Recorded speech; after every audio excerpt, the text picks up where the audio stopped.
Ladies and gentlemen, please welcome my NFC West roundtable mate, Steezy. Hey, Smith. Man, what's going on, y'all? What's going on, man? Looking forward to this season, bro. The NFC West, this division is a dogfight, man. You got this. Like, this is a tough, well-earned division. So I think, in any perspective, man, this is going to be one of the. I think it's still one of the best divisions in football. I mean, NFC North, nah, they're not even close to our level. NFC North. I don't know who brought up the NFC North, but this is far and away easily the best division of football, and it still is, and it's been like that for years. It's not going to change anytime soon. Oh yeah, most definitely.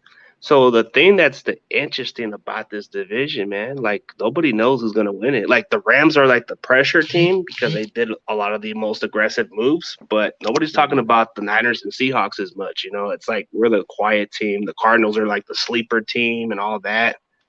hmm Yeah, no, I'm Oh, totally with you. I think that whoever is sleeping on our Hawks, on our Niners, man, I think they're going to be in for a rude awakening. Just because I'm gonna say right now, the Rams or the Cardinals won't be winning this division. oh yeah, but okay. So this Yenzer guy, man, I guess he meant AFC North. Yeah, they are a tough division in that AFC conference, no doubt. But I don't know if they would be in that same conversation in the NFC West. No disrespect to you. But I think it's one of the most physical divisions too. You got I like the smash mouth type defense where you run the ball and just play smart. That's the kind of division that matters. Yeah, I guess he's right. The AFC North. One thing I will say about that though is that I don't think it's very likely that all four teams in the AFC North make the playoffs. Maybe three of the four, but in the NFC West, I think it's actually somewhat of a possibility that all four teams, Hawks, Niners, Rams, and Cardinals, all make the playoffs. Yeah, it is possible because of the way the division is. Like NFC East is pretty weak. No disrespect to all those other divisions of the NFC East. You got the NFC North, you might just get two teams making the playoffs Mm. at best. I think it comes down to that. But then when you got the NFC West, it's like it's a really tough division. But the NFC South just one. I think you only get one team to make it, maybe two, depending on how the Bucks do. And then you got Carolina's an up and coming team. They're still unproven to otherwise. I mean, then you got the Saints coming off a different type of team as they don't have a Breeze, so it's gonna have to be an adjustment after Breeze. So I don't know how they're gonna be able to be competitive. Well, they still have one of the more balanced rosters in football. Their defense still top notch. They still got Alvin Kamara, Sean Payton still the head coach, Michael Thomas hopefully in for a bounce back year. So they still have a lot of pieces. I think that they could still be a wild card team at the best, but I wouldn't count the Saints out just yet. Yeah, I think even without Breeze, I think they had a little bit of a different dynamic offense because with Drew Brees, he didn't really throw the deep balls as much. So it's like maybe with Right. well, I don't know. Jameis Winston just has the terrible decision making, so I don't know if I would trust him if I'm a Saints fan. Like if I was in that perspective, can I have confidence in him? Or do I feel like Taysom Hill might give us more? But some people would say he's a gadget player, so I don't know. That's that's like a shaking my head. No doubt. It's definitely going to be one of the more intriguing storylines, especially come training camp. With training camp coming around, it'd be very interesting to see who wins that quarterback battle between the two.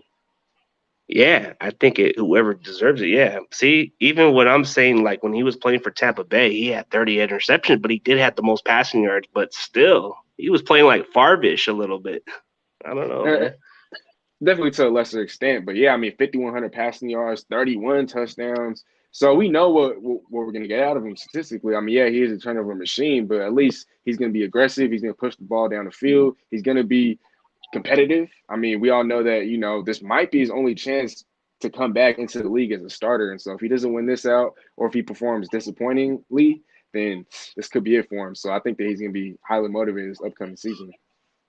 Okay. Well, that's the thing that would turn out. But man, so this prediction is pretty interesting. But I don't know. You can never rule out Seattle. They might even be in the mix in that division. So it's like even when people say you guys have the least talented, like as far as like defense, I mean, you guys have a great offense and a good running game, but it just comes down to your defense and maybe a little bit of your offensive line. And Mhm. how do you feel about that as a as a fan of the Seahawks, man. As for the offensive line, Yeah, or for the or team in about the offensive perspective, line? like your team overall. Like, do you think there's a lot of weakness on your defense that needs to be addressed, or you think wait and see how it pans out? Oh yeah, definitely a lot of weakness. I think right now a lot of people are looking at the secondary, and I still have a lot of question marks about the secondary. And if not for what just happened to Richard Sherman, I hope everything goes well, and I wish him the best. I was looking at Seattle as a team that should bring Richard Sherman back, and so now that that's kind of in question, it's kind of in limbo. I hope he's able to get through it and hopefully sign with Seattle on a vet minimum deal, because I think that while I'm excited about the upside in Seattle secondary, particularly among DJ Reed, can he continue to build off of, what he showed last year? Trey Brown, I think that I'm super high on him coming out of Oklahoma. Keller Witherspoon, if he's able to stay healthy, we know how solid he is as a cornerback in this league. And so there's a lot of potential there, but I think that Seattle could use another veteran, especially, amongst the cornerback group. Amongst the safeties, yeah, Seattle still has to address the Jamal Adams contract situation, which right now there might be a little bit of panic, but I'm not worried at all. I think that they're going to be able to get it done. Numbers-wise, I don't know what that's going to look like, but yeah, definitely some weaknesses, like you said. I don't think the offensive line is as bad as everyone makes it out to be. Russell Wilson is definitely responsible for 25 to 30% of those sacks. And so with offensive coordinator Shane Waldron coming in, I think that Russ, he's not gonna be asked to play so much hero ball. He's gonna be able to get rid of the football a lot quicker. He's gonna be able to get into the hands of playmakers, and so offensive line is gonna look better in that regard. Pro Football Focus ranked them as their 18th best offensive line. I've seen them ranked 16th, and so they're at least closer to the top half of the league rather than the bottom half. Amongst other weaknesses, I'm not really sure if there's really any other weaknesses. Really, I think that the pass rush is going to be one of the best in the league. They finished 7th in the NFL last year with 46. Obviously, linebacker core, Bobby Wagner is still there. Jordan Burks hopefully takes a step forward. But as far as weaknesses go, I got to just go with the secondary and then possibly, wide receiver 3 play. Because last year, after DK and Tyler Lockett, we didn't really have a reliable third option. Now I'm hoping Dwayne Eskridge or Kay Johnson or Gerald Everett can be that guy. But until they show that, I'm still going to have a few questions about the wide receiver 3 spot in Seattle. Yeah, you guys did draft that kid from Western Michigan, Dwayne Estridge. Maybe he could help you guys. But yeah, that's the one question about my team also is the secondary. Like after Mosley and Verrett, who else do you got to step in? Well, we got an unproven rookie like Aubrey Thomas, who I'm excited to check out. I mean, he seems like a really confident guy. He's got speed. He's got pretty solid coverage. Like watching him coming out of Michigan, he looks like he could be a starter like pretty soon. But as far as like what is it, Quan Williams, it just seems to me he's the more viable player for our nickel. Like if he's out, then who would step in? We did draft this Diamadou Lenore. Not sure if he would pretty much be the guy, but we had that expectation when you guys picked up DJ Reed. We were expecting him to fill that role, but seems to me you guys got the best out of that deal with him and got him to be exactly what he should be. As far as Akilla Witherspoon, I think when he's very confident in the right mind, I think he is a good cornerback. It's just when he doesn't let plays go. And you know how it is. You got to have the mental focus and stay focused to the next play. And that's the only thing that's been his issue was like when he gets beat a few times, he doesn't think right mentally. He doesn't like there's some plays that you would like about Akilla. He'll play good, but then there's times where he just doesn't like shake it off and get to the next play, That's the one thing that the coach staff did like about Akella was his coverage and his size, but they didn't like the fact that when he got beat, he didn't build back his confidence back, Right. But I saw a question in the comments. Someone asked, I think, oh yeah, when the Niners signed with Sherm in 2018, what was your reaction? I hope you were not mad. Now to answer that question, nah, I wasn't mad at all. I mean, Seattle, I feel like we did him dirty. When he tore his Achilles, we kicked him to the curb. And I didn't side with Seattle when that happened. Like when that happened, I was just like, man, we're going to do him just like that. And so I was actually mad at Seattle for letting him go, for letting him go out the way that he did. I mean, yeah, he tore his Achilles. Seattle was looking to get younger at the position. Sherman was getting older. He was already showing some signs of decline. So I could see the logic behind letting him go. But let's not forget, he was a crucial and critical member of the Legion of Boom. he did so much in Seattle. He did a lot for us. He did a lot for the city. And so I just thought that that wasn't the right way to let it go. And so when he signed with San Fran, yeah, I was a little surprised, but at the same time, I was like, that's good for him because that means he gets to play against Seattle twice a year. I mean, obviously, I was wishing the best, just maybe not in those games, but it was an opportunity for him to revive his career, and that's what he has done so far. So, props to him. I still got a lot of respect and a lot of love for Sean. Yeah, he's a well-spoken guy. I mean, when he was playing Mhm. for you guys, he just rubbed us the wrong way as a fan base. But as he came around and started earning that respect, man, it takes a lot for a guy to earn that respect and start getting a lot of that. It's like Sherman was just a well-spoken guy. He would be the guy that you would depend on. Like if he wanted you to do something, you do that. I mean, he had the mouth. He couldn't shut his mouth. He knew how to back it up. That Mhm. was the only difference. It's like Sherman just brought a great leadership to the secondary, but unfortunate for us, he doesn't fit what we're going to run a man to man coverage, and it doesn't seem to fit his trait as far as like Sherman. Like, I can see why we didn't bring him back, but I would think if we would have brought him back, it would have to be because we had to run a zone. But when it comes down to changing our coverage, it's been a lot. It was better last year, even without Sherman. And it's kind of like shown with Ferret. Mosley were playing pretty well, and quite a few of the corners like Quan Williams, they were playing really good. But the moment that Sherman came back, even though he was a great leader, a good spoken guy, his coverage, he lost a step. And that's probably why the coach staff didn't want to bring him back. But I think it's a lot to do with the fact that he's kind of slowing down in age. And sometimes great players like him start to slow down. And he should. I mean, he's one of the best at the time. But now that he's getting up in age, it kind of questions you whether he can fit the next system. I totally understand where you're coming from. I feel like at this stage in his career, yeah, he's definitely lost a step. He's definitely nowhere near as athletic. He's definitely nowhere near as fast. But I think cerebrally, I mean, he still got it. He's able to read, offenses. He used to play receiver himself. Let's not forget that. So that's why he's still able to mirror certain receivers, especially the receivers that aren't super fast. And so I still think he provides a lot to the table, or brings a lot to the table, excuse me. And I think that, he could definitely still mentor a lot of young guys, which he can do for Seattle, which he should do for Seattle. But I agree with what you're saying. I mean, at this stage in his career, he's not a man-to-man cover corner anymore. He's going to have to play a lot more zone. There's even been talks about maybe him playing safety, which is what a lot of older corners do. They convert to safety, and they usually excel at that. Charles Woodson, if anybody remembers him, he excelled in that role. And so I think Sherm maybe has another year or two left playing cornerback, but if he wants to continue to play, I can see him playing safety to close out his career. Yeah, what makes Sherman more unique is his mental mindset. Like he's got the brains, he knows how to manipulate everything. He plays the game well, but 2 more years. But I would think if he were to switch to safety, he could definitely play 5 more years at least because it Right. benefited for Charles Woodson. It can benefit for Sherman Mhm. for 5 more years. Sometimes switching to free safety isn't the worst situation. Right. Yeah, 100%. Yeah, so I guess Jay's asking you the same question, but So, I think it depends on how you feel yes, about him sir. going to Seattle with the situation. So I don't think Seattle needs him per se, but I think that they should want him. Obviously, once this whole case goes to rest, obviously, once everything, is settled, which we don't know how long that's going to take. We don't even know, everything that's going on.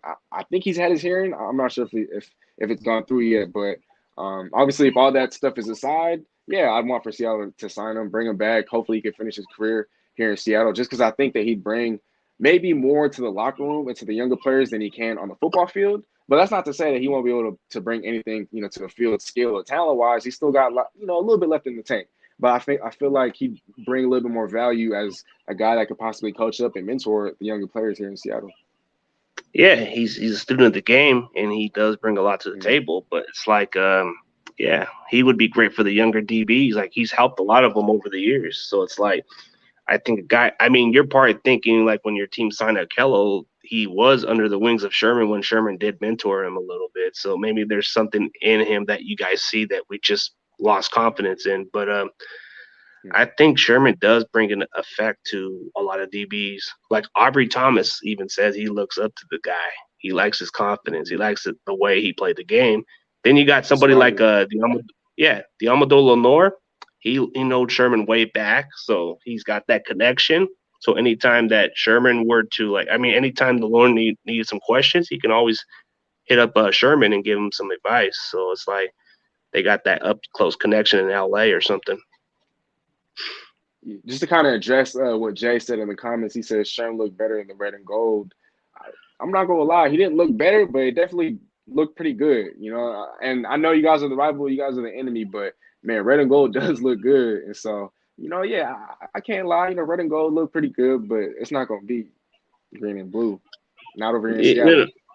Yeah, but for Sherman, he started out as part of the Seahawks colors. I mean, that's just what he was. I mean, even though he was wearing a different color, that's just not right. That's just like me saying that Rice looks better in the silver and black, which I don't think he did any good for him, you know. But I'm just being realistic about it, you know. But why did Hyder have to leave? I guess they had to do a little money. Seattle had something to offer. Yeah, and I mean, you guys decided to sign what was his name from LA, the pass rusher. Samson Ebicom. Yeah, Ebicom. I think that if you guys weren't able to come to terms with him, then you guys probably would have brought back Kerry Hyder. I mean, he didn't sign for that much money in Seattle. On the surface, it looks like a lot, but the third year is voidable. And so technically it's a 2-year, $6.5 million contract as opposed to 3 years, $16.5 million, like all the other outlets have been saying. Yeah. But okay, so here's a question by Jay. I mean, you got Akello, but what do you think of Akello so far? What are your thoughts? Look, I don't know how much, you know, value you guys place in Pro Football Focus, but I think they're, you know, credible. They're not always right. They don't always get it right, but they did rank Caleb Witherspoon, if I'm not mistaken, I think the 6th best, or if not the 4th best corner in all of football last year, and that was in the games in which he was healthy and which he was able to play. I think that obviously he's prone to injury. I think that he can be inconsistent at times in coverage. He can be a little off with his technique, but I think that he has all the tools and stuff, all the potential in the world to possibly succeed. I mean, if I'm not mistaken, once again, he's only 26 years old. He's about 6'2", 6'3". He's real physical. He can't lock you up and play man, but he just definitely has to work on some technique things. And he definitely has to be able to take better advantage of his athleticism because he's super athletic. I think he runs like a sub 4.5, 4.4 40. And so, you know, like I said, he's super athletic. I think it brings a lot to the table. He knows the scheme in Seattle. He knows what you know, what's going to be asked of him. Richard Sherman was vouching, you know, for Seattle, talking about, you know, how Seattle was such a great place. And so that's actually one of the reasons why in which he decided to sign with Seattle. And I think that if a team is going to be able to extend his career, or at least if he's going to succeed in a spot, it got to be in Seattle. If not, then I don't know what his future looks like in the league. Yeah. Okay, Jack Game, we were already into that discussion. I mean, I think you were saying that you're not too worried about the Adams contract yet, but what do you think the timetable would be for him to sign for the Seahawks, or unless they have to wait out for that? Man, so reports have been coming up that talks have been going along slowly. And so, you know, there's talks that it might go out past training camp, maybe even into the preseason, maybe even come week 1. Obviously, that's a doomsday scenario. I hope that doesn't happen just because last year he didn't really have a normal offseason to spend with Seattle, or he got there in the middle of the offseason. And so he didn't have much time to really adapt to the scheme, establish chemistry with his teammates. And now that he has an opportunity to do that with training camp around the corner, I hope that the contract doesn't take him away from doing that. And so I hope that, you know, the timetable is by the end of training camp, because if it's not by the end of training camp, then there's going to be a little bit of worry on my end. But until then, you know, I can count on number 33 right here. I don't know if y'all can see that. Oh, y'all can't even see it, but I got the jersey. Oh, number 33? Okay. Yeah. Which, so yeah, I guess this Jets fan likes to give you another question, how you feel about how y'all gave up to get him. Well, it was a steep price for Seattle, but had to be worth it. Yeah, I mean, looking back on it, when it happened, yeah, I was excited. You know, I was real happy about it, and you know, I was jumping up and down. I was like, yeah, let's go. Best safety in football. We just got him. But then when I looked at the price, 2 first-round picks, a third-round pick, a starting safety, I was just like, man, that's a lot. And just to keep it real, I would have rather Seattle had traded that much capital to acquire Jalen Ramsey when he was available. Because I was clamoring, I was such an advocate of Seattle trading for Jalen Ramsey that, you know, when I saw what the Rams gave up, it wasn't as much. I think it was 2 first-round picks and then like a future mid-round pick, and that's it. They didn't have to give up a player. They didn't have to give up a pick as high as a third rounder. And so I was like, that's a bummer. But Jamal Adams isn't a terrible consolation prize. We gave up what we gave up. That happened a year ago, and so that's in the past. I'm not really too angry about it now, but I just hope that he re-signs for under 20 million. And if that happens, then I consider the trade a win. Yeah, I think it could be. I mean, you needed somebody to help your defense improve better in the secondary, and Jamal Adams is just an exceptionally great player. Like, he did lead the team in sacks for you guys, which is insane. 9.5 sacks. What? In 12 games. In only 12 games, bro. That's insane for a safety. Like, I haven't seen a safety done that since Adrian Wilson for the Cardinals, which tells you. And even then, he only hit like 8.5 when he previously set his record. Yeah, but still. And a lot of people are quick to say, "Oh, Jamal Adams, he's a blitz boy. He's a weak side linebacker who's always blitzing on every play." Well, if he's always blitzing on every play, then how did he get 9.5 sacks in 12 games? If you knew he was going to blitz on every play, then how did he get 9.5 sacks? And so, I mean, yeah, there's a little bit of argument to that. There's a little bit of there's valid points in that argument, but I just feel like if he was completely just a blitz boy, there's no way he would have gotten that many sacks. Yeah. Jets game, bro. Look at the stats of Bosa and the comparison. He had 9.5 sacks his rookie year. If you look at the overall stats, I would say it's pretty much a tie if you want to put it that way. Let's see. We got a Rams fan. Hope you bros are giving the Rams some love. Well, you guys have the pressure, and we do have Rams Showcase in our NFC West roundtable. So, of course, we'll give him some love and you too, man. But don't take it the wrong way. Hey, Rams gonna get some love. I'm just not as high on them as everybody else, just because. Look, you guys still have an elite defense, still have the best defensive player in football, and Aaron Donald. You guys still have the best corner in football, and Jalen Ramsey. But aside from that, what are the other pieces? No more Michael Barkers. No more what's his name? The defensive coordinator, Brandon Staley. No more Troy Hill. No more one of the most underrated safeties in football, John Johnson. And so you guys lost a lot of depth on defense. Matthew Stafford still has to prove. Yeah, he's talented. Yeah, he's thrown for 5,000 yards in the season, but he still has to prove that he's capable of leading and guiding this football team to at least what the NFC Championship, or maybe even the Super Bowl. And so I still think there's a lot of questions, but the Rams going to be a tough team. Like I said, I can see all 4 teams making the playoffs next year. Yeah. Well, the Rams, even though they did lost their safety, John Johnson, who was an outstanding player for them, but they do have that young guy, what's his name, Jordan Fuller. He did excel for them last year, but I don't think he'll do the same for like the production. Then you got a cornerback that they drafted. They drafted some depth at cornerback. Even though they lost Trey Hill, who was a really outstanding nickel for them. And I mean, don't get me wrong, but then they replace Brocker with that Robinson guy, Ashawn Robinson, which he's not. He's a solid blocker, bro. No, he's solid. He's a poor man too. No doubt, but I don't think he's as good as Michael Brockers. Michael Brockers been a staple over there. And yeah, they needed some salary cap move. I mean, salary cap space, but they traded him for a 7th round pick. And so Ashawn Robinson will be a capable role player, but he's not as good as Michael Brockers. Yeah, like Michael Brocker did brought a lot to the Rams. Yeah, well, Brocker's production can be replaced. I mean, no doubt. Brocker was doing dirty work, but yeah, as long as they get the next man up. So yeah, that's just like saying like see, I'm not as high as Kinlaw also, but I've heard comparisons of him being like a Michael Brocker. So I don't know, man. So it's like this guy's got ceiling to be good, but I wasn't really liking the fact that when we got rid of Buckner for that situation, we should have just signed him and got rid of Armstead. But Armstead was a cheaper bargain. Yeah, it made me shake my head a little bit. Like at first when we traded to the Colts, I'm like, man, we got rid of one of the best heart and soul of our defense, and we gave up this just to get another guy who's probably not in the same level as him, and he's only more of a run stopper than a pass rusher.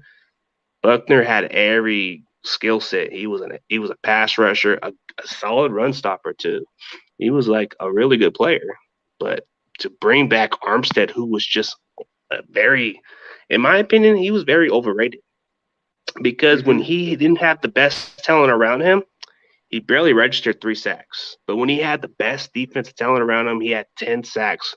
And I know a lot of the fan base are starting to give him his props. And I'm like saying this guy hasn't proven much. He's only had one breakout year. I want to see him do it again because I'm just not sold with Armstead. Armstead's just he seems like the kind of guy that needs the help in order to succeed. Or else if he doesn't have the people around him, he ain't gonna put the same production. So it's like that's how I feel about Armstead. He is very overrated in my opinion. That's crazy, bro, because I remember getting into arguments with other 49er people early in the offseason about, oh, he's more of a run stuffer. He's not, his true value isn't in that of a pass rusher, and which I totally get, but you don't give 5 years and $85 million to somebody who's more of a supporting role player. They have to be at least one of the focal points of a defense. And last year, like you hit it, bro, the nail on the head, bro. Kerry Hyder led your guys' team in sacks with 8.5. Eric Armstead put up a measly 3. And he had so much opportunity to put up a lot more than that. Even for a guy who's just more of a run stuffer, you can't put up more than 3 sacks. And then you let a guy like Kerry Hyder, who's been a backup his whole career, put up 5.5 more sacks than you, and you just got paid 5 years, $85 million. So I was like, man, when y'all let DeForest Buckner go, I was like, y'all lost a good one. It should have been Eric Armstead. He's still a solid player. Don't get me wrong, but 5 years and $85 million. I don't think he's shown that he's really capable of that payday. And I mean, I'm never one to look at somebody's pockets or someone's payday and be like, oh, he doesn't deserve that. But I'm just saying, like, if you're getting that much money, and if you're one of the highest paid, if not the highest paid defensive player on your team, then play like it. And he didn't. Simply put, he didn't. And so Yeah, look what the Colts got out of Buckner this year. He was a second team All Pro. I mean, he was as solid as he was, if not the best he's ever been. yeah, that's what I didn't understand about it. Like, man, dude, like we paid this guy a lot of money. That's why I say he's very overrated. But a lot of the fan base of Mm-hmm. ours, they just seem to stand by this guy. They say, "Oh, he's good. He's good. Oh, we got faith in this guy."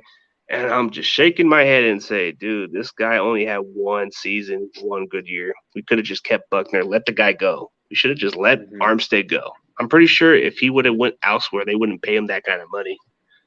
I Right. mean, don't get me wrong. I mean, I do like the fact that he is a big guy, but still, you need the better supporting cast. And Kerry Hyder, for some reason, he was a backup and he put up better stats than this guy.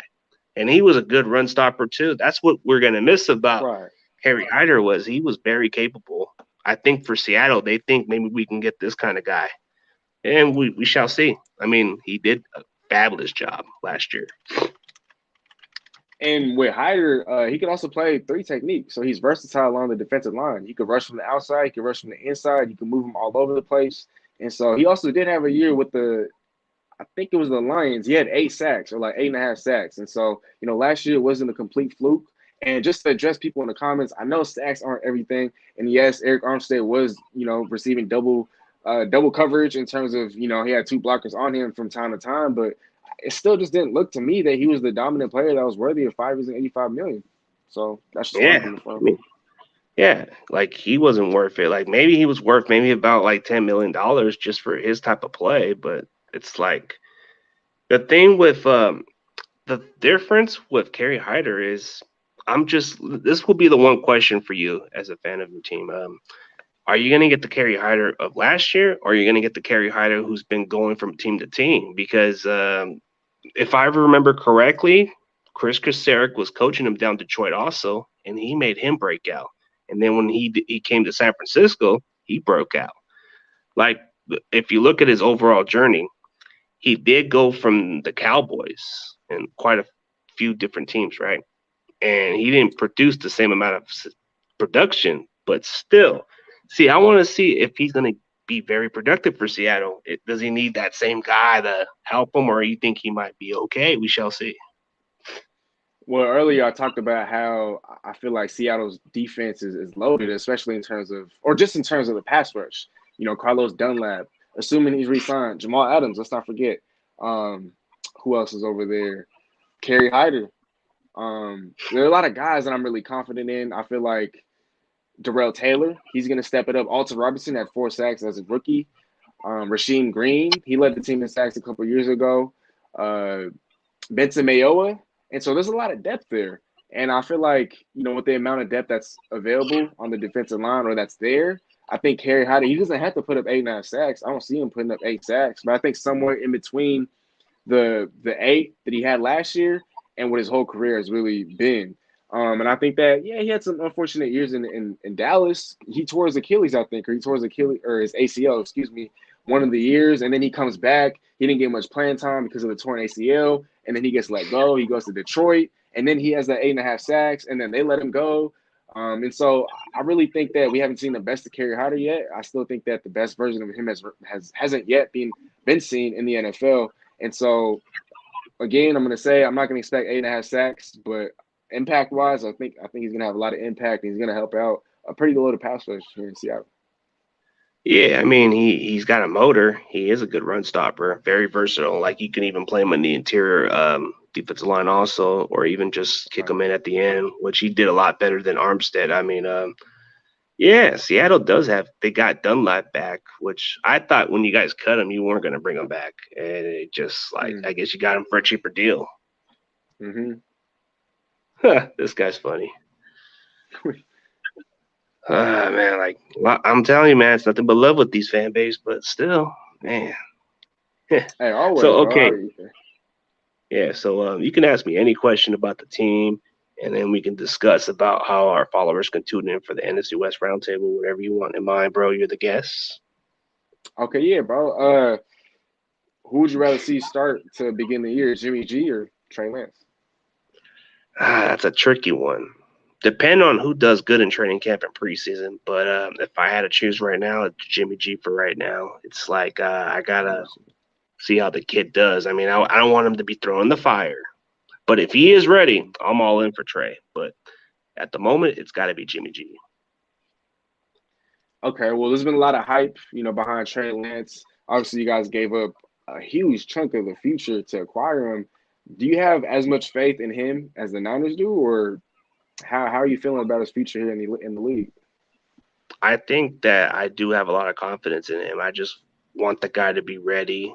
And I know that when he's getting all the work and they're prepping him in for training camp and throughout the preseason, I like to see what he can do. I do believe that if you let him just sit for a year, learn how to play in this NFL level, I think by the following year he'll flourish and put up some.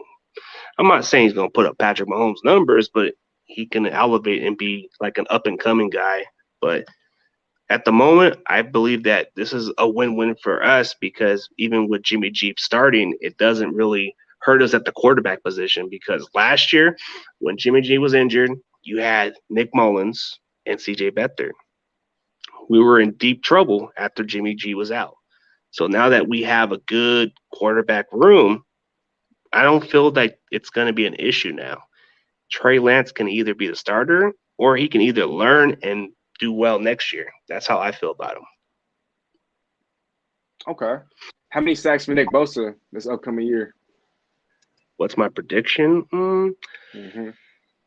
I'm hoping 10 sacks or more, but I got to wait and see how he does. I mean, I don't want to put too much expectation, but if he can get up to like the same form that he had from his rookie year, then I'd be okay with it. But as far as like 10 sacks, it's possible. Sometimes coming off an injury could make sometimes they come out differently or they just don't play the same. So I'd say the best case scenario, if some people say he can get 13 sacks, then maybe. But I'm gonna just keep it lower and say just 10. We'll see. Just 10? Oof, I'm gonna go out and say 13 right now. See, that's what I'm saying. Some of them are thinking 13, but I'm saying 10 just to lower that expectation. I want the guy to be at 100% and be a factor. Okay, ain't nothing wrong with that. One of the things that I'm really looking forward to, or man, actually I wouldn't even say looking forward to, but one of the things that I'm really scared about your guys' team is your guys' trio of pass catchers: George Kittle, Deebo Samuel, Brandon Ayuk. How, in terms of wide receiver trios, what do you think is a good placement for this trio or this plethora of receivers you got? Because man, I think each and every single one of them is a problem. Oh, Kittle he's a complete player. He can block, he can catch. He doesn't even have to be much. He doesn't have to be a target. He can just be a factor in the run game also. So that's what makes him very unique in this offense. Like He's like our entire offense. Without him, it's kind of like not the same. But then you got Debo. He can do it all. He's a gadget player, but he can do a lot. He's a little bit more of a possession receiver, kind of like a Mhm. physical type receiver who likes to take the contact. Ayuk is just that route runner. He's got that long arms. I like about this kid. I think he's a true number one receiver.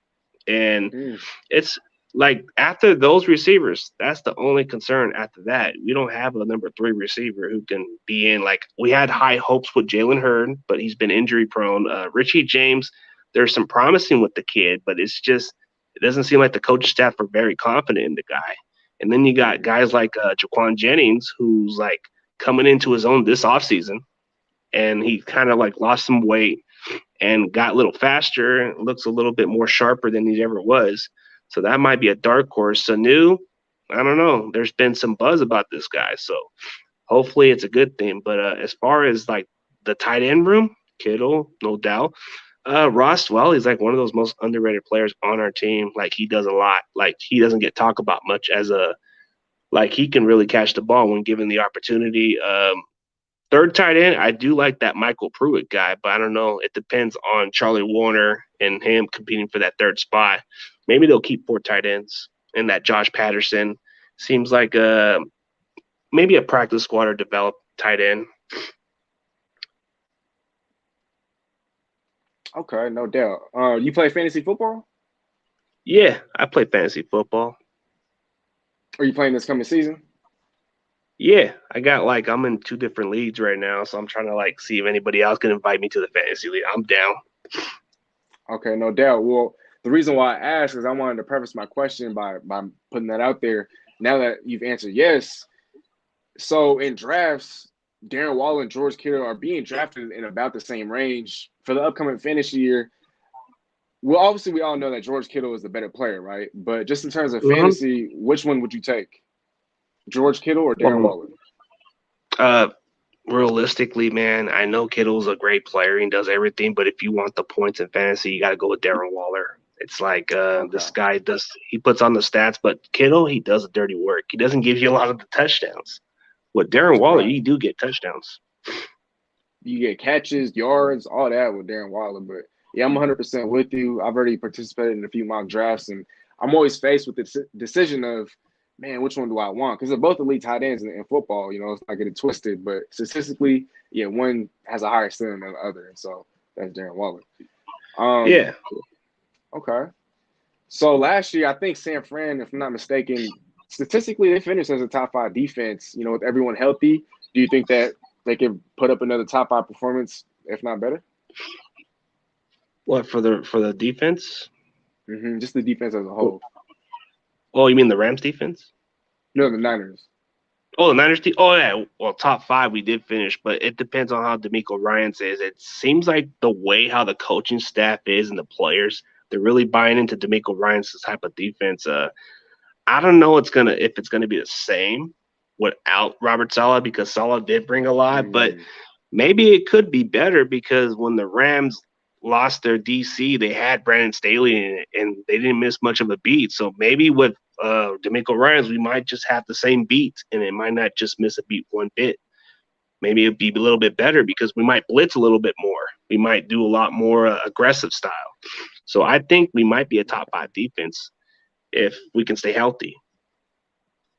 well, you guys are in good hands. I mean, D Ford, if he's able to stay healthy, Nick Bosa, obviously, the dude, excuse me, I forgot his name, but the dude from the Rams, I think he has a lot of potential upside. Let's not Oh, forget Samson and become. Ebicom. And then, if not the best linebacker in football right now, I hate to say this, but Fred Warner, I mean, shoot, he's up there. Jason Verrett, obviously, if he can stay healthy, he's one of the better corners in football. So, yeah, we'll see. I think there's a lot of potential, but definitely a little bit of pressure as well. But we'll just have to see. Yeah, and there's this one player that nobody talks about in our team, but Drake Greenlaw, he's an underrated linebacker. He does a lot. He's a Mm. good coverage linebacker. He's a good guy that can tackle from the angle perfectly. Like I'm pretty sure you're familiar with that guy. He was the one that kind of gave you guys little headaches in 2019. Oh yeah, no doubt, no doubt. And you guys always seem to have somebody that just comes out of nowhere and becomes a star, or at least plays like one. And so, I'll be real excited to see who that player is this season for the Niners. And man, I can't wait for the upcoming season because, every time we play, it's always neck and neck. Yeah, so how do you okay, so Wagner is still your best player, no doubt, but how do you feel about that linebacker Brooks, Jordan Brooks, or the Jordan one you Brooks. drafted? Yeah. Yeah, first round, 27th overall last year. I'm excited about him. I think that if Seattle, if they're willing to let KJ Wright go, then that just means that they're really high on Jordan Brooks. And obviously they were high enough on him to kind of reach for him. And by taking him at the end of the first round a year ago, and to answer that question, which KJ Wright come back to the Hawks, I think with each passing day, it's looking more and more unlikely. Training camp is about to start, and I think Seattle's really looking to give Jordan Brooks the playing time, and they want to be able to justify that first round pick that they used on him. I think that towards the end of last year, he displayed a lot of potential. He started playing a little bit more, and I saw a lot from him. He's super athletic. He's fluid in coverage. He's able to get after the run. Go from side to side. He can go downhill. He's super athletic as well, and so I hope that he can really translate all that into a star elite, because Seattle's going to need a star elite from one of the young defensive players. And Jordan Brooks is going to have to do that, considering the fact that KJ Wright was still one of the better linebackers in all of football last year, especially off the ball. And so hopefully Jordan Brooks can replicate that production. He was being compared to Bobby Wagner coming out of college. And so we're just going to have to see. But I'm super confident in him, and I think that he can maybe make up for some of that production. Maybe not all of it, but I'm super excited about him. Yeah. He seems, I mean, if you drafted this guy this high, then he's gonna have to be your starter. But KJ Wright, yeah, he's getting up in age, and it seems to me that Seattle just wants to give this young kid Jordan Brooks a chance to play. I mean, it seems unlikely. I mean, I don't know which team is interested of KJ Wright. I mean, I still think he probably has a couple good seasons left in him before he retires. I mean, I think maybe 2 or 3 seasons in him, and that's it. But it depends on what team's going to sign him. Maybe Green Bay, maybe Houston for some reason they didn't replace Jarek McKinnon or something. Yeah, honestly, man, I don't know, bro. I think Cleveland, if he does sign with another team that's not the Hawks, I'd like to see him in the AFC, in the opposite conference. And I think Cleveland still has somewhat of a need at linebacker. So who knows? Maybe Cleveland, and knock on wood, but there are a lot of injuries, that do occur during training camp and preseason. So you never know which team might have an injury. And, a team that we might not know right now could end up signing KJ Wright. Who knows? Yeah, it can be a team like the Raiders for all we know. They like to sign those leftover Legion of Booms. They do. Yeah, but yeah, as far as all that, man, like, yeah, I think he still got it. So it depends on it. But looking forward to this roundtable thing. So we should tell the audience about it and tell them how we're gonna do this roundtable thing that we got going on with the AC Sports Fan. Yeah, so if you guys have been tuned in, I think it was about a month ago was our last show, if not more than that. But we were doing NFC West Roundtable every Saturday. We're now going to be looking to move that to, I think, every Tuesday night. And so for everybody out there that's tuned in, that's going to tune in, then definitely stay tuned for that. It'll be featuring my man CJ Ruthless Sports right here, Steezy A. Smith. What's his name? What's his YouTube Ram name? Showcase. No, yeah, I was gonna say him last. The Arizona guy. Oh, the AZ Sports Fan. Yeah. Sorry for butchering that, but the AZ Sports Fan and then Ram Showcase all on YouTube will be featured on the NFC West Roundtable. So right now we're looking at every Tuesday night for the upcoming season, and we'll be starting back up real soon. So for everybody that's tuned in, definitely stay tuned for that on the AZ Sports Fans YouTube channel, and then we'll obviously have the playlist on our channels as well. But definitely stay tuned for that, y'all. Yeah, we're definitely trying to push in to bring it back. I mean, we're in the talks, we're in the discussion, so we're in the talks. So Tuesday night is a possibility, but I thought we were going to still do some Saturdays. But is that Oh, what's going on? possibly. I'm a little out the loop, so I'm probably not even the best person to ask. But if Saturday's still an option, I mean, I wouldn't mind doing it twice a week. I mean, especially once the season rolls around, there's gonna be a lot to talk about between the best division and all the football. Yeah, and especially the way how it's going. Like, I mean, the AZ Sports Fan just likes how the audience are into it, and it's got potential to be a really good talk show for this division. So why No not doubt, keep the flow going, man? Keep the flow going. no doubt. Yeah, but if anybody else got any questions, we'll answer one last question, and then I think we'll just end the stream from here. Okay. Oh, I don't think he's coming back. Do you agree? Well, I think he already gave you that question. Yeah, right now, with each passing day, like I said, it's looking more and more unlikely. Yeah. Doesn't seem like it because if that was the case, Seattle would have just signed him pretty cheap. But I think KJ Wright wants a little bit more money, so maybe that's why his value is not there. Oh, NFC, he used to be an armpit of the NFL. Now it's the best. Check it. And we got an Atlanta Falcons fan girl. She's huge shout out to her. Yeah. Thanks for Yeah. tuning in, So, y'all. you guys want any more questions? We'll go on for 5 or 6 more minutes, and you guys can ask whatever you want. But other than that, we got a good roundtable group coming up soon, man. Tuesday night is we're discussing, and still Saturday, depending on what happens. But we'll keep you guys updated. So, what is the Seahawks record this year? Well, Steezy got to tell you that. Okay, what is the Seahawks record? Yeah, so right now I've been on the record saying 12-5 or 13-4. I'm gonna lean towards one direction. Right now I'm gonna say 12-5. It's essentially the same record as last year with another loss with the extra game on the schedule. But realistically, I mean, this team could finish 13-4, maybe even 14-3. I think that a lot of people are sleeping on the Hawks, this year. But with Russell Wilson, I think he's set to have the best season of his career. I think that the offensive line is much better than what people think it is. I think that the pass rush is super loaded, and I think that this team has plenty of talent all over the place. I mean, there's so many stars on this team, and it really hasn't come together in years. Seattle hasn't been past the NFC divisional since 2014, which was the last year they were in the Super Bowl. But a lot of people are sleeping. The defense is going to be better. Hopefully, once Jamal is re-signed, I mean, man, I actually just dropped a video about a week ago talking about why me personally, I wouldn't want to pay Jamal $20 million. I'd be comfortable if I'm Seattle and I had to pay him $20 million just because he's worth it. Not only did he have the 9.5 sacks, not only is he a hard hitter, not only is he a run stuffer, he's also a leader. His energy is infectious. It's contagious. His teammates are their play elevates when they play alongside Jamal Adams, and so it's really about the energy, what he brings to the table in the locker room, how he's the hype. He's the guy who's setting the tone. Bobby Wagner's still the heart and soul of the team, but best believe that Jamal, man, he's already the voice of this team, and I think that he definitely leads by example. And yeah, there's a lot of reasons to be optimistic here in Seattle, but 12-5 is what I'm gonna say for right now.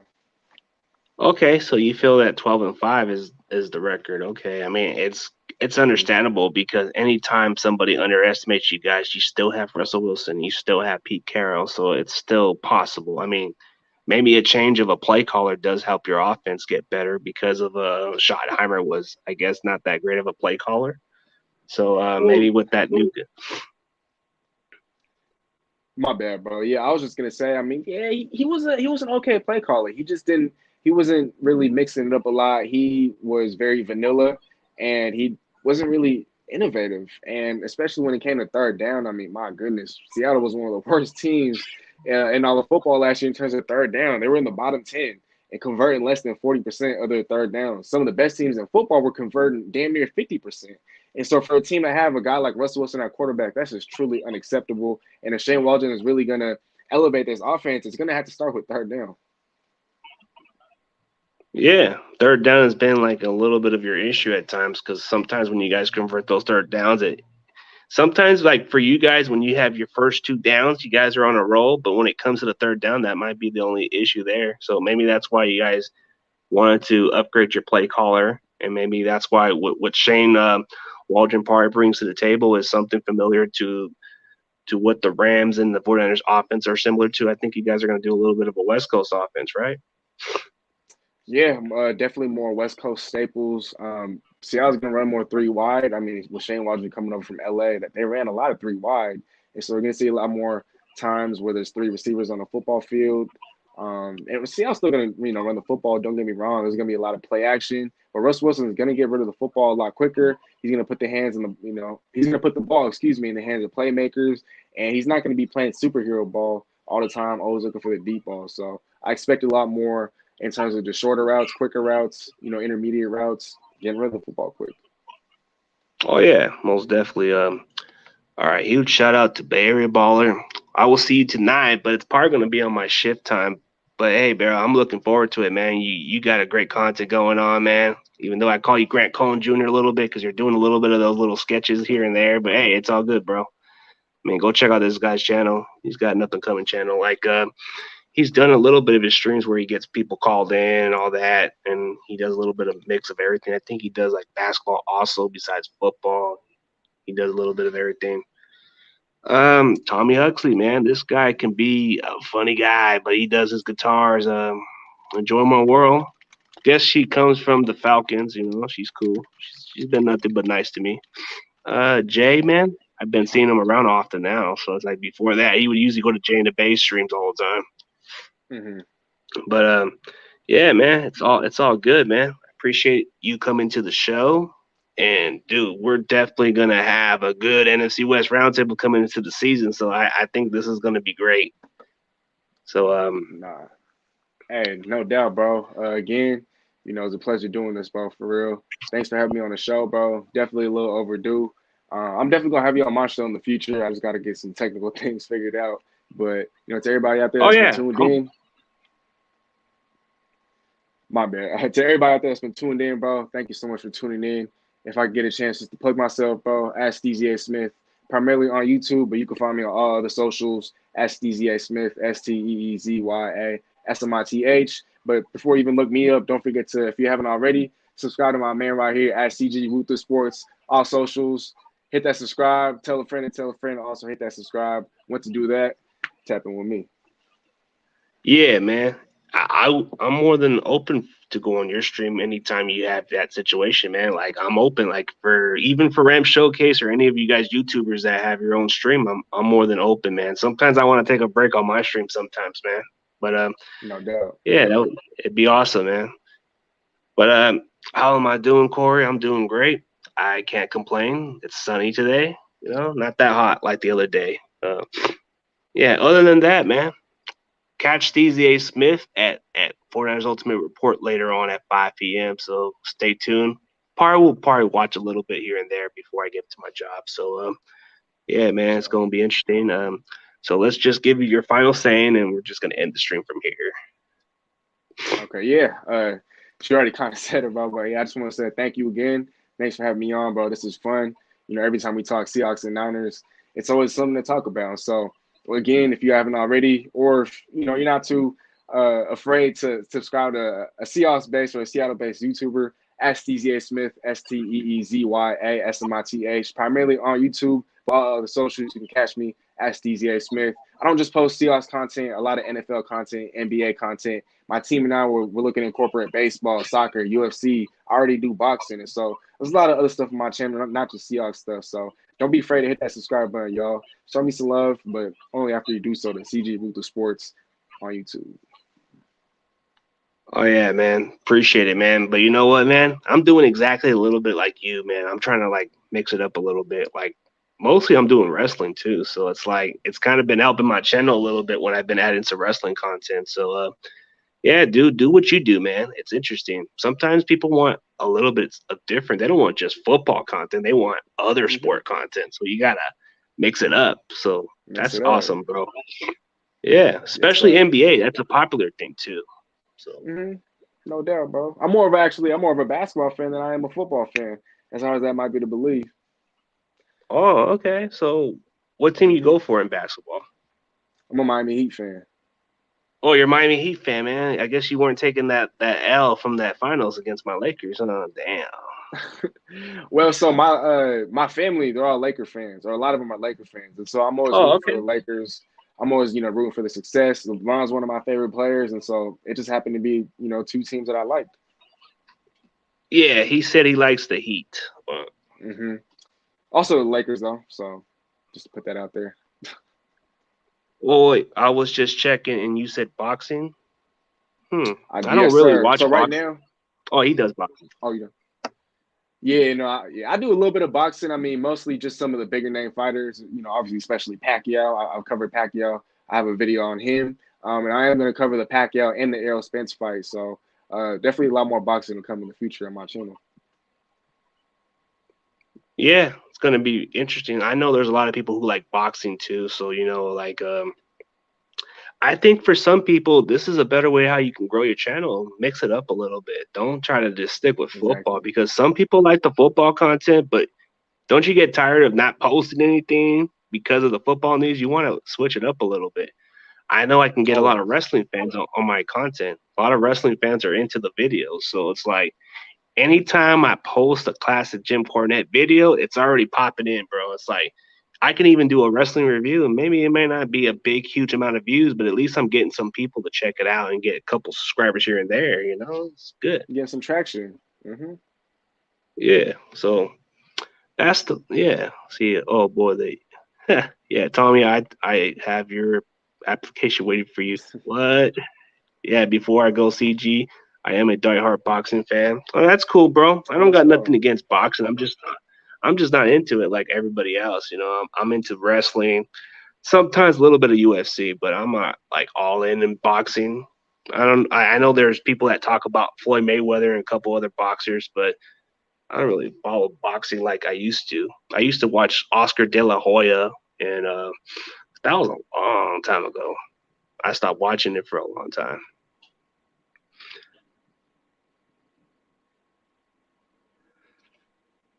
Okay, what are you gonna say, bro? Oh no, I was just looking at some of the comments. Oh, okay. Yeah, so we got this Eagles fan, JC Eagles talk, man. He's got a decent content. He's an up and coming for his Eagles vid maker. I'm gonna have him on my show next week. Okay, no doubt. I'll be looking forward to that, bro. All right, man, that's cool. All right, as for everybody else, we're gonna be heading out. So appreciate every one of you guys. Be sure to hit the like and subscription, and go check out my boy Steezy A. Smith, man. So as I say, CG Ruthless Sports is out. And go Niners, and you can have your say. Go Hawks. All right, bro. Catch you later. All right, bro. Appreciate you. Yeah, no problem, man. Present